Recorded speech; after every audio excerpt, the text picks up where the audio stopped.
G'day everyone, today I'm here to teach you all a very valuable lesson. So, I usually, and just like everyone else, we try and find bargains for our toys and whatever else. Now, I bought this bonnet protector off eBay.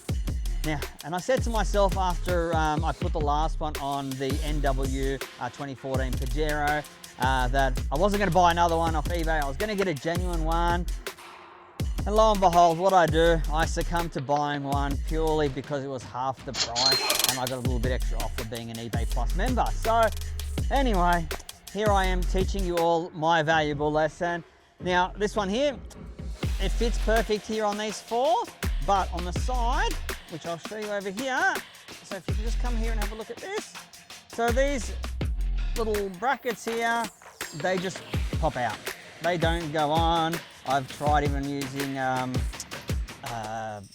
pliers to try and squeeze them in, but no, and it's actually on both sides as well. So just want to show you guys that this is one of the reasons why you're better off to buy genuine. You know it's going to fit, you're not going to have these problems. So with the Pajero, the problem we had last time is that they're actually sticking out more on one side than it was on the other, so it wasn't centered properly. I guess a big thing for me is it's not always about the money, it's the time as well. So you think about, I spent half an hour putting this on, then I've got to spend another half an hour taking it off, probably got to spend another 20 minutes putting it back in the box, then another half hour to go to the post office and come back. Is it really worth your time to save 60 bucks? Look, probably not. It's probably not. Most people these days, you're on probably about 50 bucks an hour or whatever, but just not worth the time, the hassle.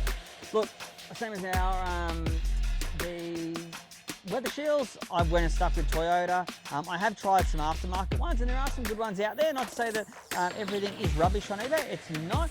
But look, stuff like bonnet protectors, weather shields, stick to genuine. You won't go wrong. You'll save yourself a hell of a lot of time. That's my 2 cents for today. It was more a bit of a gripe. I had to whinge, have a weekend whinge. I'm about to have a scotch after this. But anyway, I hope this is a valuable lesson. It teaches everybody a little bit about what to do, learn from my mistakes. Alrighty, well, hey, thanks for watching, guys. Hope you all have a lovely weekend and catch you on the next one.